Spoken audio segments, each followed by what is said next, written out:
Assalamualaikum warahmatullahi wabarakatuh. Alhamdulillah alladzi hadana li hadza wa ma kunna linahtadiya laula an hadana Allah.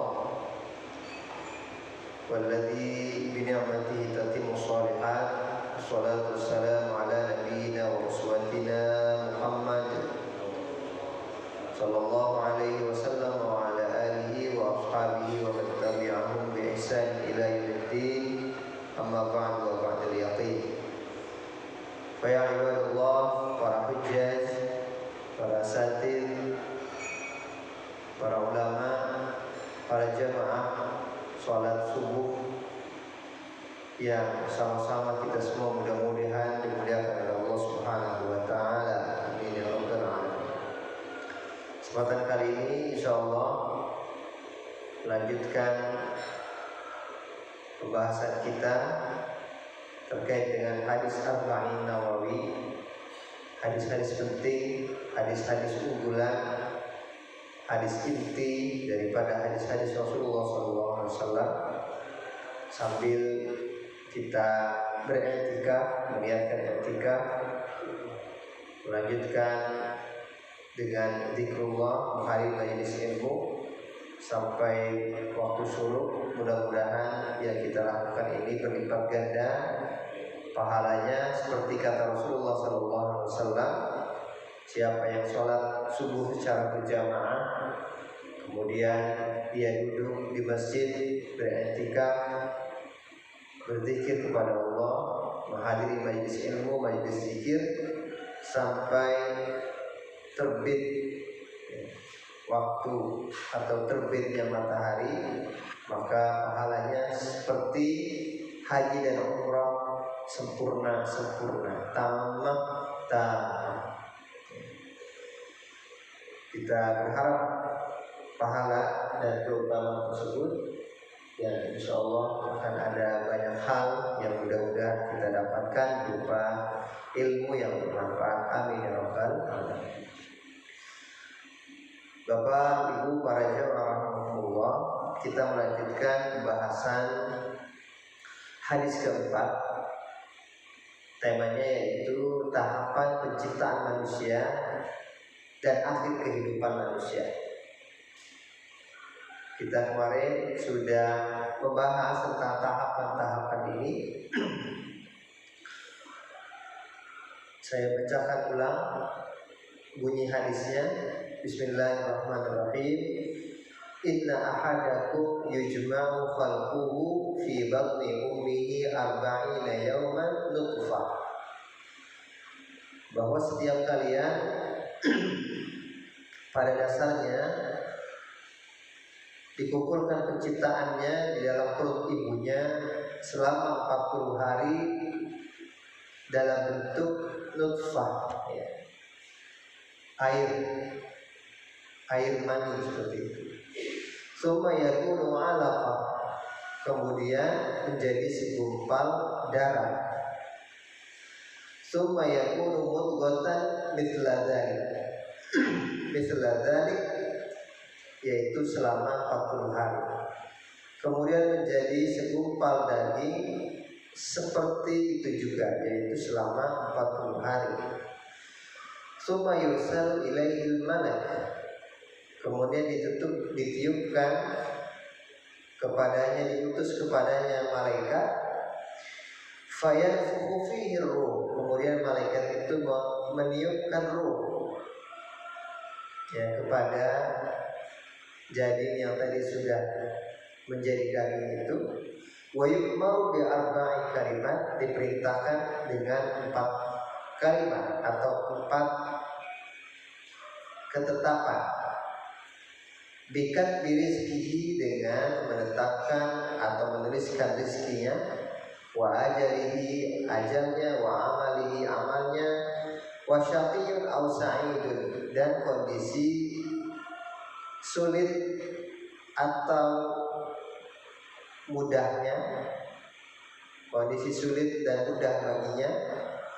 Fa wallahi la ilaha ghairuhu, demi Allah, kata Rasulullah, demi Allah yang tiada Tuhan selainnya, Inna ahadakum la ya'malu bi'amali ahli jannah hatta ma yakunu bainahu wa bainaha illa dhira'.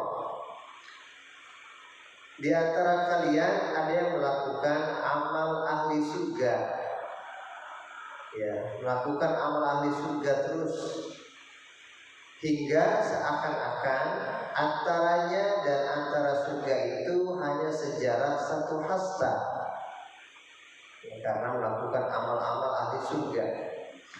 Fayasbiqu alaihi kitab, kemudian ketentuan Allah mendahuluinya. Fayamalu bi'amali ahlinna fayadkhuluha, kemudian dia melakukan amal ahli neraka dan akhirnya ia masuk ke neraka. Begitu pula sebaliknya, wa inna ahadakum la ya'malu bi'amali ahlinna, sungguhnya di antara kalian ada yang melakukan pekerjaan atau perbuatan ahli neraka, hatta ma yakunu bainahu wa bainaha illa dhira', hingga antaranya dan antara neraka itu seakan-akan hanya berjarak satu hasta. Fayasbiqu alaihi kitab, ketentuan Allah mendahulukannya. Fayamalu bi'amali ahli jannati fayadkhuluha, kemudian ia melakukan amal ahli surga dan akhirnya ia masuk surga.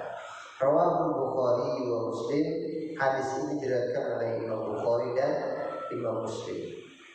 Ini hadis yang sahihnya kuat, ya, karena diriwayatkan oleh dua imam yang menghimpun hadis-hadis paling sahih, yaitu Imam Bukhari dan Imam Muslim. Bapak Ibu para jamaah rahimakumullah, kemarin kita sudah ulas, ya, penggalan dari hadis ini. Intinya kemarin kita bahas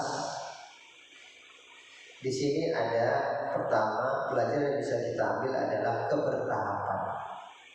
Adanya kebertahapan dalam segala hal.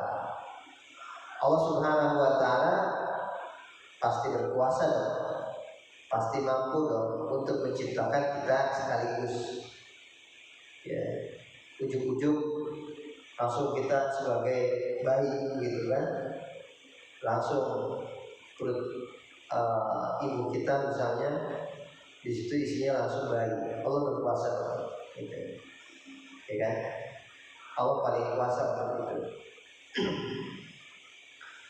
Tapi Allah Subhanahu wa taala mengajarkan kita tentang kebertahapan. Ya. 40 hari masih dalam bentuk air mani, 40 hari bentuk darah, 40 hari daging. Setelah itu ditiupkan ruh. Setelah itu kalau dalam ayat lain dijelaskan nanti ada dibentuk tulang-tulang, ya, tulang belulang. Nah, kemudian menjadi manusia sempurna, gitu. Nah, ini kebertahapan.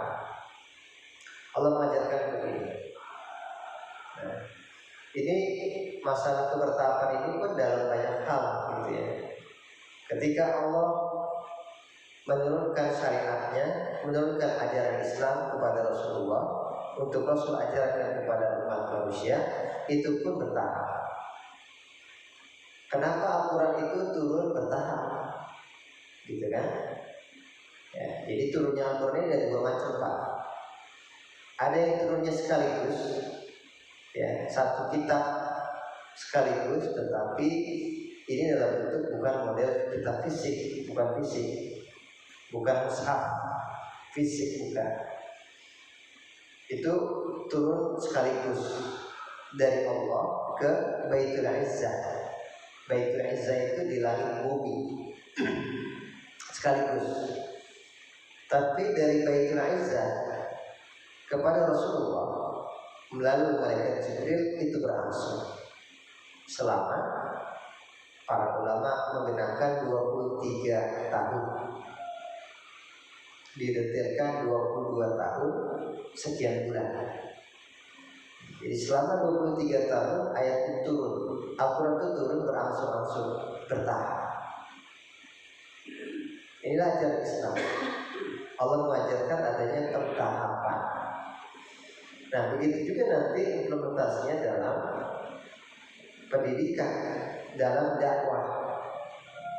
Ya, Rasul kan setelah menerima wahyu dari malaikat Jibril, mengajarkan umat, menyampaikan kepada umat saat itu apa yang diterima dari malaikat Jibril, dan itu sedikit-sedikit.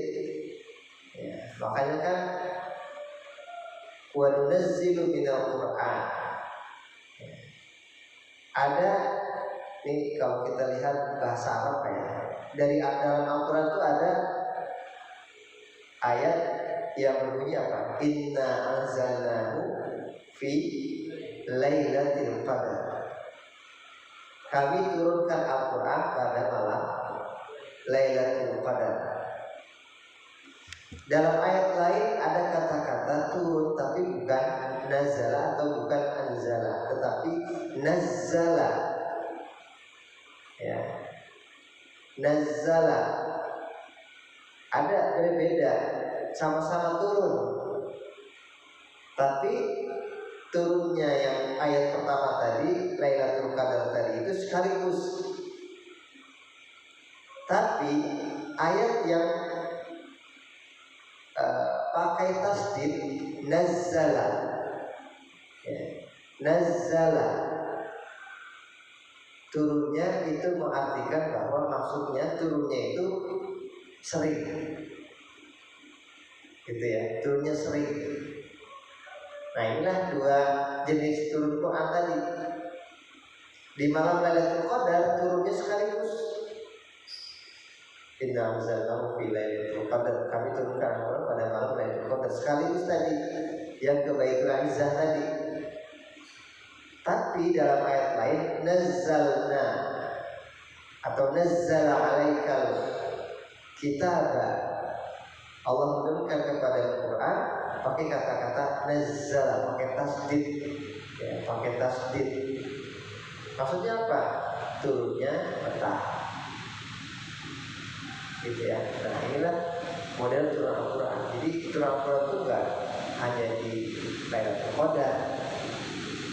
Artinya Lailatul Qadar itu turunnya ke Baitul Izzah, tapi dari Baitul Izzah kepada Rasulullah turunnya bertahap.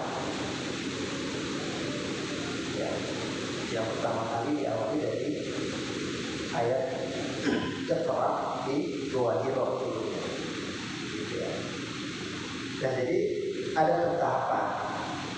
Begitu pula kita kalau kita mendidik anak kita membina pasangan kita, ini perlu bertahap.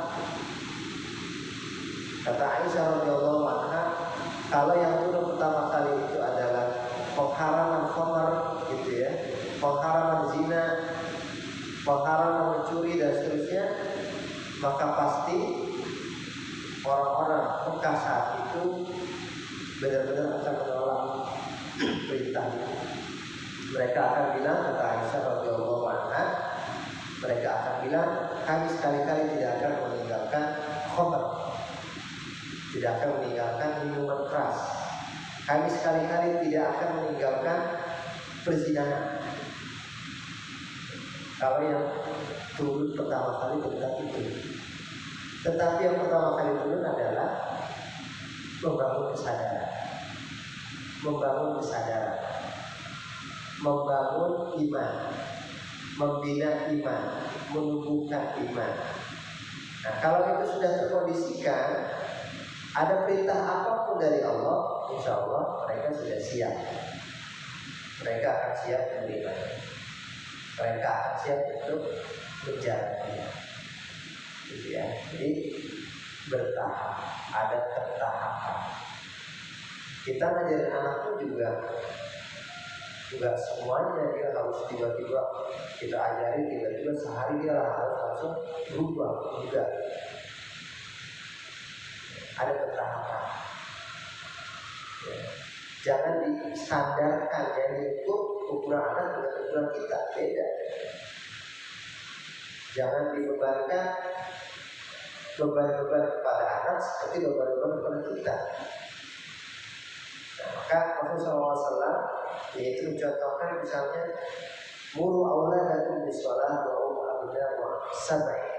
Perintahkan anak kalian untuk sholat pada usia, kalau usia 7 tahun nggak sholat, ditegur, ayo sholat, gitu ya. Bagus sekali kalau diarahkan sebelum usia 7 tahun sudah diarahkan, sudah dilatih. Usia 7 tahun tinggal sholat, patut ditegur. Kita bertanggung jawab. Wadribuhum 'alaiha wa hum abna'u 'ashr. Kalau sudah 10 tahun tidak sholat, tinggal sholat, Rasul perintahkan untuk dipukul. Ya, tapi tentunya pukulnya pukulan kasih sayang, bukan pukulan yang melukai, ya, tidak melukakan, tidak membuat luka, baik luka fisik maupun luka hati. Ya.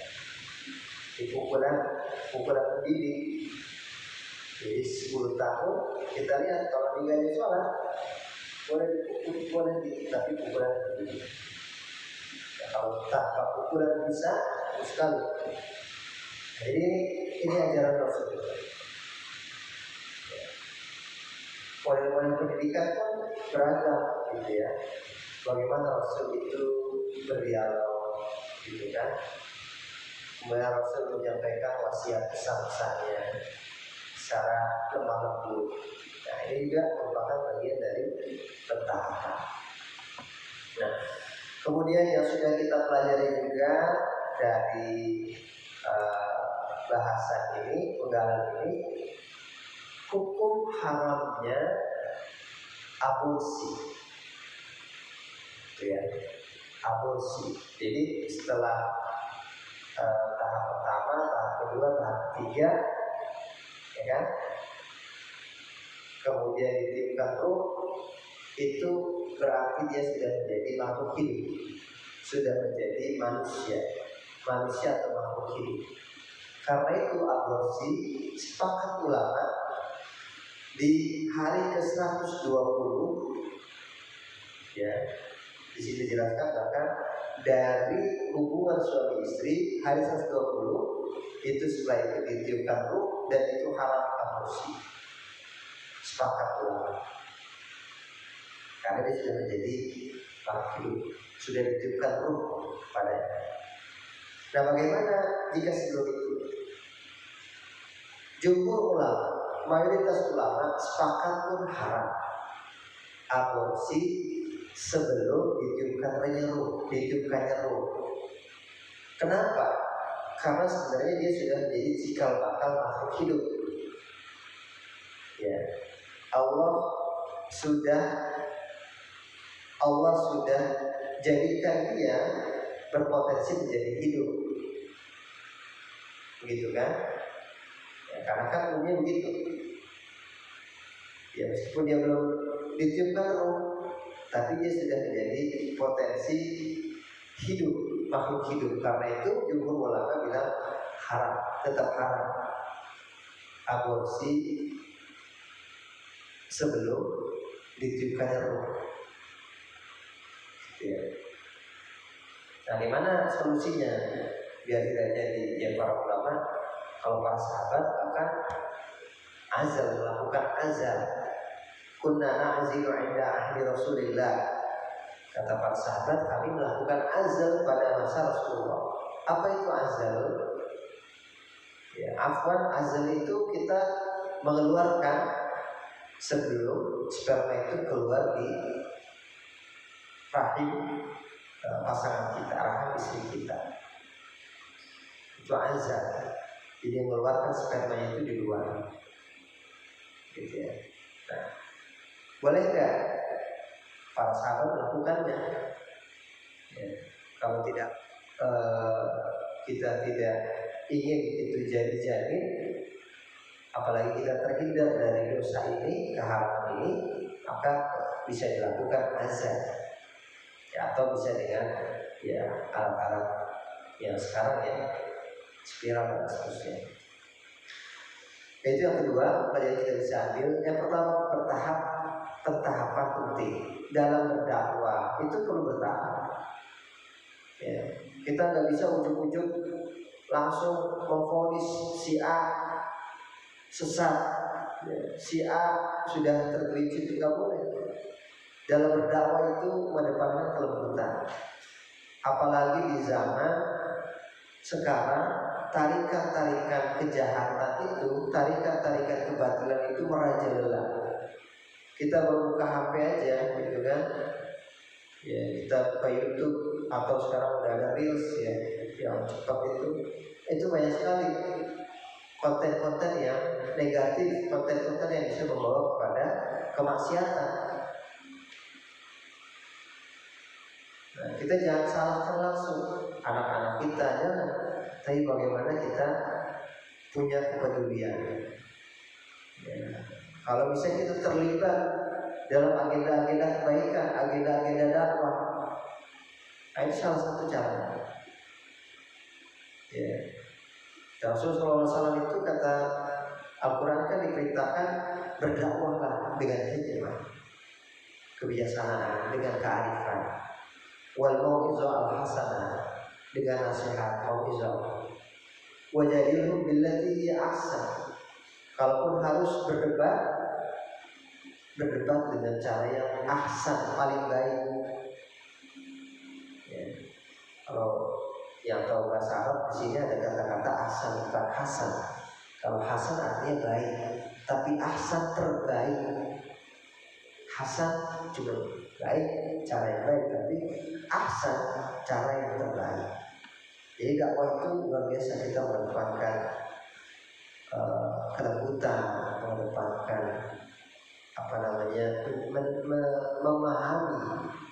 memahami kondisi yang kita dakwahkan. Seperti tadi kita mendidik anak, kita memahami kondisi mereka. Paling kondisi sekarang di era milenial, pahami. Ya. Ini akan menjadikan dakwah kita insya Allah bisa mudah diterima. Pendidikan kita mudah diterima, dan lebih daripada itu tentunya keteladanan. Jadi pertama pertahapan, dan yang kedua adalah masalah fikih keharaman aborsi. Ya. Kalau sepakat ulama di atas usia 120 hari haram, dosa. Ya. Bahkan sebagian bilang itu seperti membunuh orang. Ya, karena sudah menjadi manusia, sudah menjadi makhluk hidup. Jumhur ulama, bagaimana kalau yang di bawah 120 hari, mayoritas ulama juga menghukumi haram. Ya. Bapak Ibu para jamaah rahmatullah. Kemudian kita berikutnya adalah wa yu'maru bi arba'in kalimat. Nah, setelah ditiupkan ruh, maka diperintahkan malaikat itu untuk menulis 4 hal. Apa itu yang pertama? Bikat rizkihi, menulis rizkinya. Wa ajalihi, ajalnya.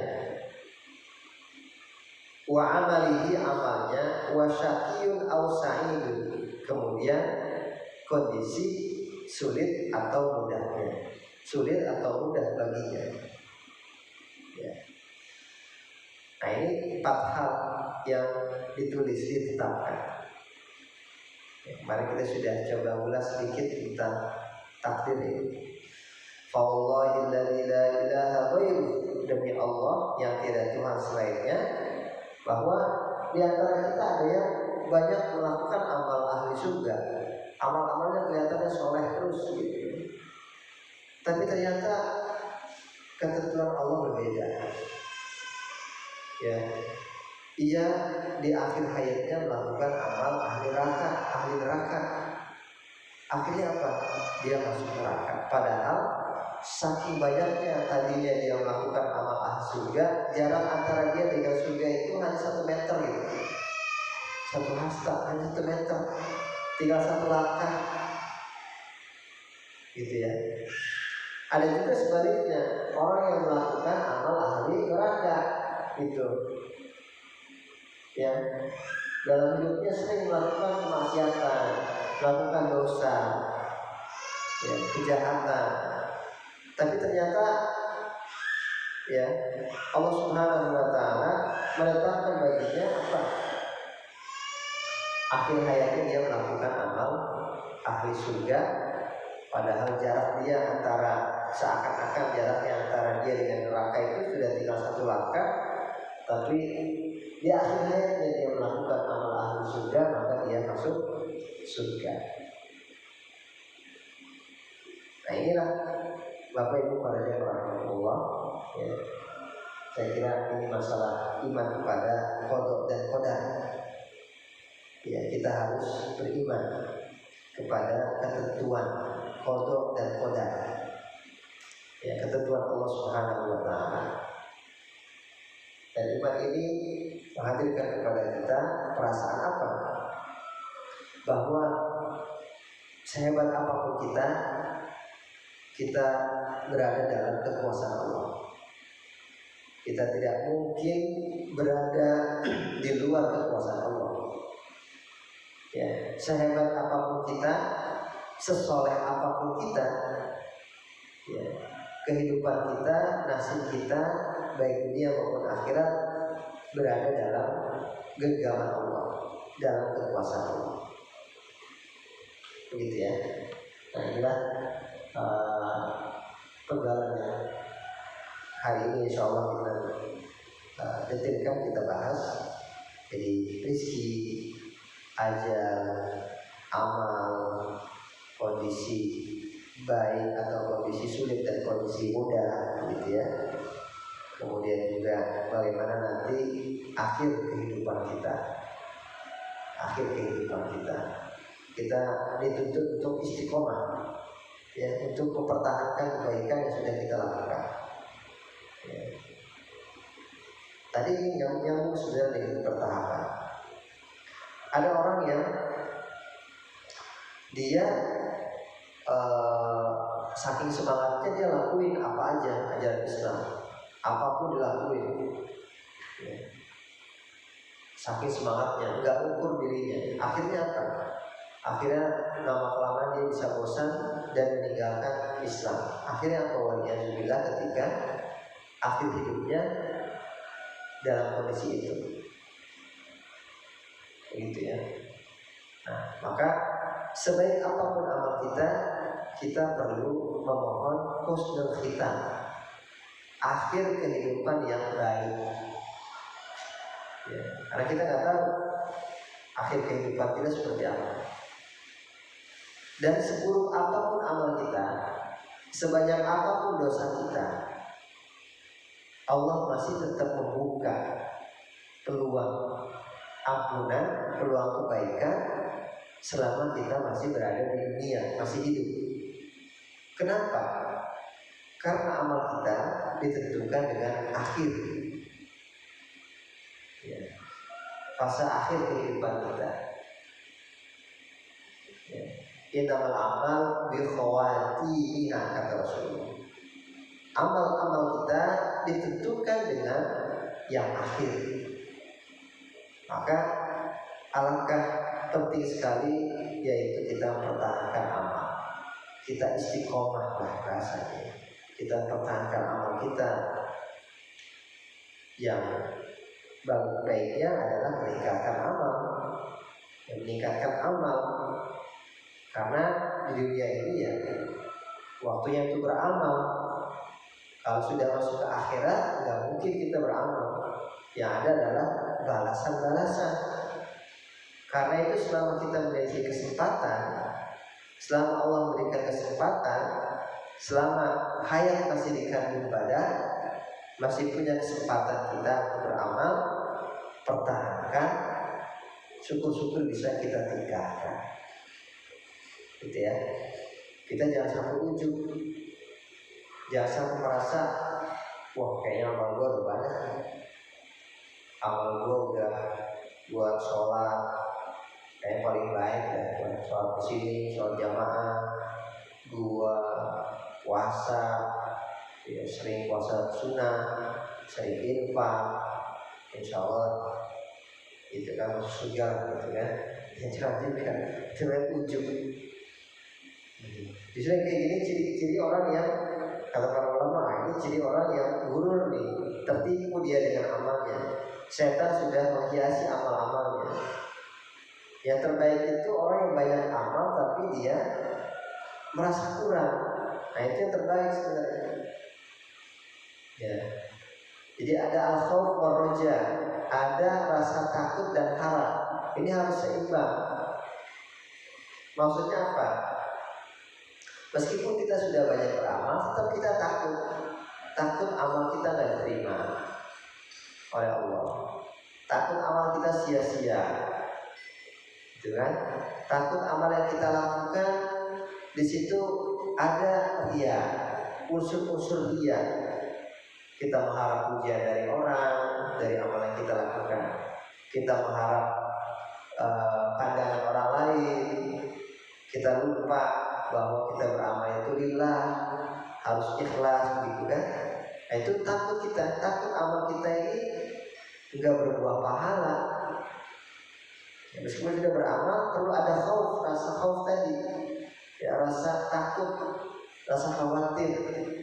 Jangan-jangan amal yang saya lakukan ini, ya Allah nggak terima. Ya, bahkan waliyahzubillah itu, masya Allah gitu ya. Nah, ada juga ar-roja, harapan, berharap.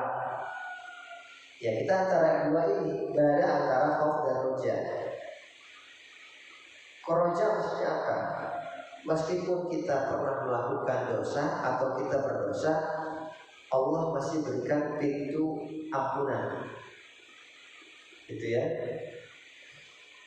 Dalam hadisnya Rasulullah SAW menyampaikan, "Lau balaghat dzunubuka 'ala as-sama." Dalam hadis qudsi, jika saja wahai hambaku, kata Allah Subhanahu wa taala, ya, dalam hadis qudsi yang disampaikan oleh Rasulullah, kata Allah apa? Wahai hamba-hambaku, jika saja dosa-dosamu, kesalahanmu membumbung tinggi setinggi langit, tetapi engkau datang kepadaku, engkau memohon ampunan kepadaku, sungguh pasti aku akan ampuni. Lau balaghat dzunubuka 'ala as-sama, tsumma astaghfartani, ghafartu laka wa la ubali. Pasti akan aku ampuni dan aku tidak peduli dengan dosa-dosa. Jadi Allah nggak peduli lagi. Ya. Nah, itulah roja, harapan, berharap. Ya, al-khauf wa roja, kita harus seimbang. Kata para ulama, rasa takut dan harap ini bagaikan dua sayap burung. Ya. Kalau hanya ada khauf, tidak ada roja, burung itu, atau hanya ada satu sayap, burung itu nggak bisa terbang. Nah, begitu pula muslim. Kalau dia ingin terus meningkatkan kualitas dirinya, meningkatkan keislamannya, gitu ya. Pergantian tahun ini menjadi semakin baik, pergantian waktu, pergantian hari itu menjadi lebih baiklah dari waktu ke waktu, maka dua sayap ini, dua sifat ini harus ada dalam dirinya. Takut amal-amal yang tidak diterima, ya. Takut akan hukuman Allah, tapi juga berharap, ya, berharap dengan balasan kebaikan, berharap bahwa Allah Maha Pemurah, Allah Maha Pengampun, gitu ya. Dan kehidupan muslim itu solusinya dua ini. Ya. Kita ada masalah kesulitan dalam hidup, ya, masalah susah hidup, sulit hidup, ya solusinya itu roja, berharap, masih ada harapan, gitu kan? Nah, masih ada harapan. Atau kalau dalam nasib itu apa judulnya? Harapan itu masih ada, gitu kan? Asa. Ya, harapan itu masih ada, asa itu masih ada. Maksudnya apa? Kalau kita dalam kondisi sulit, ya, Baik itu ya sulit kan umumnya, baik itu sulit kehidupan, sulit ekonomi, ya sulit macam-macam lah. Ataupun kita sulit untuk komitmen dengan Islam, ya sulit untuk menjaga diri kita, anggota tubuh kita dari maksiat. Jangan putus asa. Kalau kita taubat, kita berusaha untuk bisa lebih baik, berkomitmen, ya berusaha keras, maka di situ ada harapan, roja. Nah, kalau dalam kondisi sulit, tapi kalau dalam kondisi mudah, kehidupan kita secara ekonomi mungkin mudah, ya lancar, rezeki kita lancar, atau kita dalam hal ibadah mudah melakukan ibadah, relatif baik, ya, relatif bisa berkomitmen, tetap hadirin rasa khawatir, takut, jangan-jangan ya amal ibadah kita tidak diterima, jangan-jangan nikmat yang Allah berikan kepada kita itu merupakan istidraj, ya, karena ada pemberian dari Allah itu sifatnya istidraj. Apa itu istidraj? Allah mengulur-ulur, ya, Allah memberikan yang kita butuhkan, Allah memberikan ya, banyak kebaikan kepada kita, tetapi dalam kondisi kita bermaksiat, ya, ketika kita dalam kondisi bermaksiat, Allah berikan macam-macam, itu istidraj. Allah sedang mengulur-ulur, ya, sampai nanti tiba waktunya benar-benar hubungan Allah itu berat kepada kita. Itu ya. Ini bisa dibawa konteks yang mungkin enggak, kalau kita dalam konteks karena Allah berfirman sanastadrijuhum min haitsu la ya'lamun. Ya, biasa Allah melakukan istidraj itu orangnya enggak sadar. Gitu ya, tiba-tiba nanti dia tergelincir, dia jatuh, atau dia semakin sulit kondisinya. Begitu ya. Jadi al-khauf war-raja. Kita nggak boleh pesimis, apalagi sampai putus asa dalam kondisi sulit, baik itu sulit ekonomi, sulit hidup, ataupun sulit untuk komitmen dengan Islam. Ya, selama kita berusaha, kita bertobat, di situ ada roja, ada harapan. Karena Allah membuka pintu harapan lebar-lebar.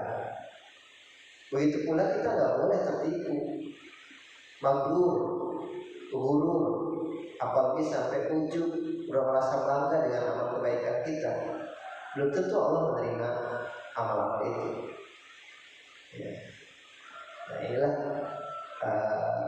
di antara nilai pelajaran yang bisa kita ambil dari penggalan hadis bahwa ada orang yang sering beramal surga tapi akhir hayatnya dia beramal dengan amal ahli neraka dan akhirnya berujung waliyahulillah masuk neraka. Sebaliknya ada yang sering beramal-amal ahli neraka, tapi dia bertobat, akhir hayatnya dia melakukan amal surga, akhirnya masuk ke surga Allah Subhanahu wa ta'ala. Bapak Ibu para jamaah rahimahullah, inilah hadis keempat. Ya, tentunya masih banyak pelajaran yang bisa kita ambil dari hadis ini. Sementara kita cukupkan, kita buka sesi diskusi atau tanya jawab. Alhamdulillah, kita sudah mendengarkan kajian kitab An-Nawawiyah Al-Ma'in Al-Barakan. Mudah-mudahan kita bisa mengambil hikmahnya dan untuk para jemaah yang serta dipersilakan bagi yang bersama. Assalamualaikum warahmatullahi wabarakatuh.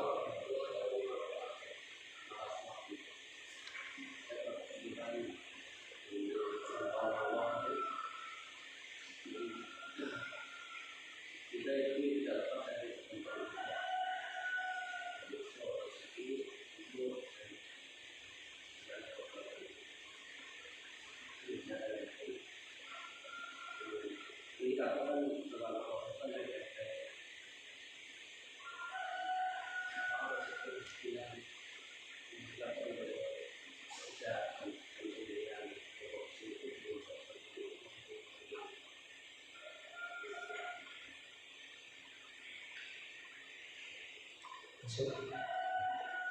Ya, mungkin masih jauh. Ya, jazakallah Bapak yang sudah menyampaikan pertanyaan tentang bagaimana rezeki atau katakanlah ya, kondisi orang-orang yang mendapat rezeki itu dari jalur atau dari cara yang diharapkan seperti itu ya. Allah menetapkan rezeki, dan yang mungkin perlu kita pahami, rezeki itu tidak hanya berupa harta gitu ya. Saya coba ingin awali dengan saya pernah dialog, pernah ngobrol gitu sama tetangga. Sebelum saya pindah ke sini, saya tinggal di Jawa Timur. Tetangga saya itu ya berselang 3 rumah lah dari saya ya. Dia kerja sebagai security sampah di rumah gedung, rumah besar, pejabat besar lah gitu ya. Rumahnya mewah sekali, luas sekali di Jakarta. Kemudian mobilnya juga banyak sekali. Dia sampah sip-sipan di situ. Dia di rumah itu. Ya iseng-iseng saya ngobrol, kerja di mana mas? Intinya katanya dia jaga rumah pejabat ya, pejabat negara. Rumahnya mewah sekali, tapi kondisinya stroke. Ya, kondisinya stroke, tidak bisa kemana-mana. Paling bisa dia pakai kursi roda. Ya, dia nggak bisa jalan-jalan jauh, dia hanya kalaupun ya kursi roda dan nggak bisa jauh-jauh. Padahal tadi rumahnya luas sekali, kendaraannya banyak dan mewah-mewah. Dia punya anak dua-duanya perempuan. Yang satu mahasiswi masih kuliah, yang satu kerja. Gitu ya. Coba kita bayangin, orang punya rumah mewah, luas, punya kendaraan banyak, tapi dia stroke. Kan sebenarnya rezeki yang paling dibutuhkan menurut logika kita ya, bagi dia itu kan kesehatan. Coba kalau dia sehat, gitu kan? Ya, jadi bisa menikmati lebih maksimal kan rezeki tadi. Tapi ternyata Allah belum beri kesehatan. Nah maka pertama rezeki itu banyak modelnya. Ya, di antara kesehatan, waktu luang itu juga bisa rezeki, keluarga, gitu kan? Ada banyak orang yang punya macam-macam tapi dia nggak punya keluarga. Ya. Bisa juga mungkin di antara tidak punya keturunan, ini juga rezeki gitu kan. Dan yang tidak merasakan, yang biasanya merasakan itu sebagai rezeki yang paling utama dan yang belum diberikan, yang belum dianugerahkan rezeki-rezeki. Jadi yang pertama rezeki itu. Nah bagaimana dengan tadi? Ya rezeki itu juga nanti ada yang berkah, ada yang tidak berkah, gitu ya. Nah ini pentingnya berkah itu. Ya, biasanya kalau yang ya secara umum lah ya, kalau yang didapatkan dengan cara-cara yang tidak halal, dia tidak berkah. Saya ada cerita lagi, teman kantor ya, dia sebelumnya kerja di bank konvensional, ya di bank konvensional. Ya setelah dia paham bahwa sistemnya riba macam-macam, dia keluar dan dia sekarang kerja di lembaga filantropi. Kata dia, memang gajinya gede, apalagi kalau sudah level-level manajer ke atas lah ya, gajinya gede. Tapi yang dia rasakan, anaknya itu sering banget sakit, sering banget rumah sakit gitu kan, pernah juga kecelakaan gitu. Nah setelah itu dia keluar dari situ, kerja di lembaga filantropi, lembaga zakat begitu. Alhamdulillah kata dia nggak pernah. Ya, pelajaran diambil dari oleh dia sendiri kami. Ini kayaknya karena dana itu satu. Dia sendiri yang bilang cerita. Nah jadi rezeki itu ada yang berkah ya, harta itu juga ada yang berkah kan. Kata Rasul kan yang amal as-salih lirrajul as-salih, sebaik-baik harta adalah yang ada di tangan orang yang soleh. Orang soleh itu insya Allah dia nyari hartanya dengan cara yang halal, gitu kan? Sebaik-baik harta yang ada di tangan orang soleh, dia akan mencari harta dengan cara-cara yang diridhoi Allah. Jadi yang pertama, yang kedua bahwa harta itu ada yang berkah, ada yang tidak berkah. Yang tidak berkah bagaimana? Ya dia membawa kepada kesusahan sebenarnya, kesulitan, gitu ya. Iya Ustaz, tapi kan enak dia hartanya banyak, tetap banyak hartanya, meskipun nggak berkah dia punya harta banyak. Kita ya berkasih misalnya, tapi kan harta kita dikit, masih susah juga. Nah sekarang berarti masalahnya standar, ya, standar. Bagaimana kita mengukur dunia, mengukur harta? Ya, ukuran kita kepada harta itu bagaimana? Ukuran kita kepada dunia itu seperti apa? Al-Quran senantiasa ketika mengulas tentang nilai dunia diiringi dengan nilai akhirat, dan ini yang penting juga bagi seorang muslim. Ya, inilah diantara iman kepada hari akhir, iman kepada akhirat. Ya, ketika misalnya Al-Quran menjelaskan dalam surat Ali Imran, "Zuyyina lin-nas hubbus syahawat minan nisa wal bani wal qanatir al-muqantarati minadh dhahabi wal fiddah wal khayli musawwamati wal an'am wal harth dzalika mata'ul hayatid dunya wallahu 'indahu husnul ma'ab." Manusia itu punya kecenderungan, punya keinginan, ya manusia untuk memiliki harta melimpah, memiliki kendaraan-kendaraan. Al-khayl itu kan kuda ya, kalau sekarang ya kendaraan yang bagus, ya rumah-rumah yang bagus, al-dhahab wal fiddah perhiasan, perkebunan, ladang-ladang dan seterusnya. Kata Allah, itulah kenikmatan atau kesenangan dunia. Nah, Allah bandingkan, Allah melanjutkan, tapi di sisi Allah ada tempat yang sungguh ya sangat mahal nilainya. Untuk siapa itu? Lilladzina taqaw, untuk orang-orang bertakwa, inda rabbihim jannatun tajri min tahtiha al-anhar khalidina fiha wa azwajun mutahharah wa ridwanun minallah wallahu ra'ufun bil ibad. Intinya adalah nilai dunia dibanding nilai akhirat itu sangat jauh, ya sangat jauh perbandingannya. Maka seorang muslim sesungguhnya nanti ketika dia mendapatkan rezeki, dia akan berpikir bagaimana agar rezeki ini membawa kebaikan baginya nanti di akhirat, gitu. Dia tidak lagi disibukkan dengan berpikir, oh rezeki saya itu cuma segini ya, dia pulang segini, dia pulang mobilnya sudah ada 2, saya baru motor gitu kan, dia pulang aset rumahnya udah sekian, saya rumahnya masih ngontrak atau ya masih punya 1 rumah gitu kan. Nah, jadi ukurannya apa? Dia tidak disibukkan dengan itu, tapi dia disibukkan dengan kalau sudah relatif cukup, misalnya rumah sudah punya sendiri, kendaraan sudah ada, ya sudah cukup lah untuk aktivitas dia. Tinggal bagaimana dia berpikir berkontribusi, ya amal-amal dia itu bisa menghadirkan kebaikan di akhirat. Jangan sampai dia tersibukkan dengan mengumpulkan harta dunia, tetapi dia tidak ada waktu untuk memikirkan bagaimana dia di akhirat.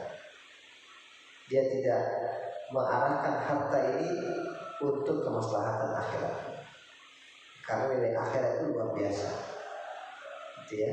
Kenikmatan dunia ya tadi ya, kalau berkah membawa kebaikan, membuat bahagia, membuat urusan mudah, membuat keluarga yang harmonis, membuat pendidikan anak-anaknya bagus, ya, dia dicintai Allah, dicintai masyarakatnya. Itu kalau berkah. Tapi kalau nggak berkah, banyak tapi inilah berkahnya harta ya. Bisa jadi sulit hidupnya, bisa jadi pasangannya mungkin masalah terus, anaknya mungkin juga masalah terus, ya. Urusannya semakin rumit gitu ya, semakin rumit gitu. Jadi ini pentingnya berkah harta. Jadi kembali ya, masalah rezeki itu ragam ya, variatif. Baik itu bisa dalam bentuk harta, kesehatan dan lain sebagainya. Yang penting adalah bagaimana ia bisa diberkahi, gitu ya. Bagaimana ia bisa diberkahi. Dan kalau sudah cukup bagi kita, maka kita berpikir selanjutnya. Nanti kira-kira rezeki akhirat kita gimana ya? Karena orang Muslim standarnya akhirat itu sangat jauh, gitu ya. Kita di dunia ini kan hidup 60 tahun, 70 tahun. Ya, alangkah baik sekali kalau harta atau apapun yang kita miliki itu nanti bisa manfaat di akhirat yang abadi, gitu kan. Kebaikan atau kenikmatan akhirat yang kita dapatkan itu bisa juga membuat kita lelah, gitu kan. Harta kita dilelahkan menjaganya, gitu kan. Kita istirahat kalau over juga malah membuat kita agak nyaman kalau kebanyakan istirahat, kebanyakan rehat, gitu kan. Tapi di akhirat enggak, ya, kenikmatannya benar-benar nikmat. Ya, kita miliki istana, ya enggak membuat kita kesulitan, ya, enggak direpotkan dengan balasan atau dengan kenikmatan akhirat ini. Dan ini penting, ya, iman pada hari akhir itu penting sekali. Karena iman pada hari akhir yang akan membentuk mindset kita. Mindset kita tadi, kita akan tidak terlalu disibukkan dengan memperbanyak harta, membanding-bandingkan harta kita dengan yang lainnya, tapi kita disibukkan kira-kira harta kita ini bisa membawa kebaikan gak sih ke akhirat, atau kita disibukkan mana sih orang-orang yang unik, dia punya harta banyak tapi infaknya banyak juga, dia punya harta banyak tapi dia keluarganya juga beres. Ini kan spesial nih. Kaya raya tapi kehidupan keluarganya harmonis, ya, enggak pernah selingkuh, menjaga ya hubungan antara pasangannya. Dia kaya raya, pejabat, tetapi anaknya enggak ada yang rusak. Dia kaya raya, ya, dia sukses, tetapi masyarakatnya cinta kepadanya. Ini kan Islam. Inilah ajaran Islam. Rasul itu kan kaya raya, ya, beliau nikah dengan Khadijah, maharnya kan 20 ekor unta, 1 M, ya. Tapi beliau di masyarakat digelar sebagai Al-Amin, orang yang terpercaya. Ya, ibadahnya jangan dikata, ya kan? Ya, mulai di siang hari bersosialisasi, dicintai masyarakatnya, dicintai sosialnya, dipercaya, sukses dagangnya sukses, ya kan? Jadi Muslim itu sebenarnya yang ideal adalah baik dalam segala aspek. Ya, kalau dalam aspek ekonominya dia kuat, intinya kan itu dulu. Ya, enggak kaya raya itu ya nantilah seperti itu ya. Karena mungkin ya kalau kita kerja karyawan ya segitulah dapatnya, gitu kan. Tapi mungkin kalau kita pengusaha, kita pedagang, gitu ya, mungkin bisa kaya raya. Tapi yang penting adalah dalam segala aspek kita baik, ya. Ekonomi kita insya Allah cukup. Kemudian juga kalau bisa lebih daripada itu kita berkontribusi, ada sedekah, kita bisa infak, kita bisa wakaf untuk nanti akhirat. Ya, yang minimalnya untuk menafkahkan keluarga kita sudah cukup. Sudah kalau bisa ada tabungan. Nah ini kan secara ekonomi finansial kita kuat. Tapi yang berarti di situ kita secara sosial juga harus bagus. Ya. Karena ukuran Islam itu baiknya apa?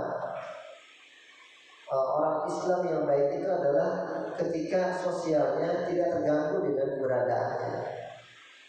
Kalau bisa malah peduli sosialnya gitu kan. Tidak hanya sosial masyarakat tapi sosial umat secara besar, secara dalam skala besar. Kita peduli tentang kaum muslimin yang berada di daerah-daerah minoritas muslim yang masih teraniaya, di Uighur, di Palestina, di macam-macam tempat lah ya. Kita peduli. Nah itu kan sosial, secara sosial baik, secara finansial baik, pendidikan keluarga baik, ibadahnya baik, di kantor kenal baik. Nah ini orang muslim, gitu ya. Nah kalau kita pengusaha, ya insya Allah kita punya kekuatan harta, ya pengusaha yang soleh, gitu ya, pengusaha yang baik. Jadi kenal baik oleh masyarakatnya, keluarganya harmonis, ya kan? Harta itu juga bisa jadi fitnah kan? Bisa jadi fitnah. Punya harta, ya ini fitnah nih. Kalau dia tidak soleh, bisa menjadi fitnah bagi keluarganya, bagi diri dia sendiri. Ya apalagi kalau gaulnya dengan orang-orang yang ya tadi ya apa namanya, dia terkena fitnah harta. Ini kan juga fitnah. Maka yang paling penting adalah basis kesolehan tadi. Ya, punya harta orang soleh, insya Allah hartanya akan punya banyak manfaat, akan memberikan keberkahan, menghadirkan keberkahan, gitu ya. Nah, maka yang basis utama adalah kesolehan.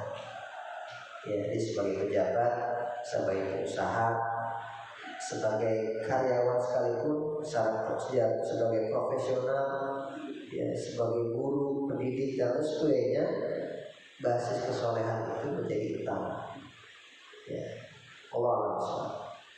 Ya, alhamdulillah kita sama-sama sudah mendengarkan kajian dan diskusi. Mudah-mudahan bermanfaat kita semua, dan karena sudah waktu siang banyak aktivitas pada jamaah yang lain, dan ditutup dengan doa.